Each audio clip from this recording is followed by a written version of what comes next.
Justin Fields finally getting some runway. My oh my, what a tale it has been for Justin Fields so far, right? He's drafted really highly out of college, but not quite as highly as everybody thought he was going to be. And then, the Bears, they traded a first round pick away in order to move up to go get him, but he had no offensive line and no weapons. So all he could do was really run, but he kind of got hurt doing that a little bit.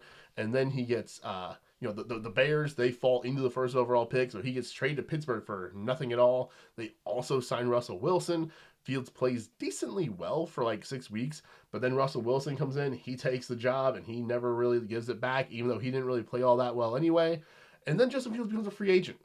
And it's kind of like, okay, this is the most like unique quarterback path I can really think of, because Baker Mayfield and Sam Darnold, like those guys had to sign like pretty small deals, and that's kind of where Fields is at too. But like you feel better, at least I know I do.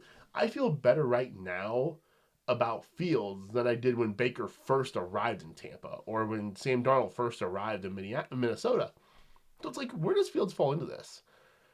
Turns out he falls into $20 million a year, which is like a really weird range for quarterback. It's like there's no one around him in the contract rankings like that. It's like there's like an old Geno Smith outdated contract, and then there's like a Gardner Minshew backup contract, or like fringe starter kind of deal that's like below him. And so it's just a really weird thing for Justin Fields. But he's ended up in New York with the Jets. He's their starter, and we got to react to this here. So we're going to talk about this thing from a fantasy football perspective.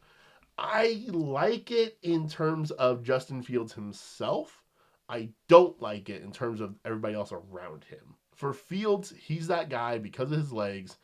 He will always be a startable, at least, fantasy football quarterback when he's starting because of those legs. He can run and get you enough buffer production through that to get you through a week. Last season, in half of Justin Fields' starts, he was a top 12 quarterback, including 1 week where he was actually the number 1 quarterback in all of fantasy. So there is that upside to him.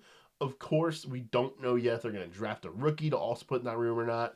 And that's where I think the real scariness comes with Justin Fields is I don't think he's very good for NFL teams. Even though he's really good for fantasy, I don't think NFL teams look at him and say he's our guy. So could he get replaced midseason? That's totally possible, right? And so for Dynasty, I'm not really buying Justin Fields, but for redraft, I'll be totally fine with taking him if I kind of miss out on all the QBs I actually want.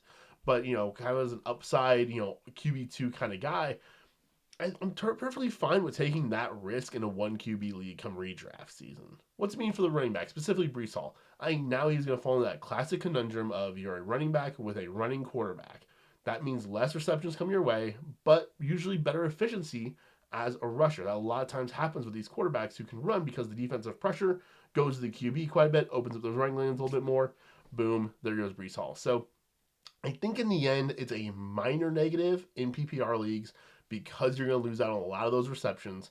Although, from my understanding, is Justin Fields actually has a pretty decent check down rate in his career so far. So Breece Hall maybe doesn't lose so much. Garrett Wilson at wide receiver. I'm a bit more nervous about him really than I am Breece Hall. And that's probably because I had him up higher than Hall relative to positions before this. And so now for Garrett Wilson, I know DJ Moore had a really great year with Justin Fields and Fields' final year in Chicago. I still am a little bit skeptical on what I'm going to see out of that, though, for Garrett Wilson. And wide receivers also just really, really good up there at the top. I'm looking over the Fantasy Pros rankings right now, and right in front of Garrett Wilson, they've got like Tyreek Hill, T. Higgins, and Ladd McConkey. I would prefer Garrett over Tyreek Hill.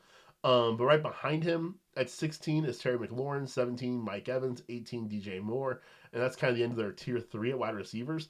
I think I prefer Garrett over all those guys. So I think for me, he's probably wide receiver 14, as we said.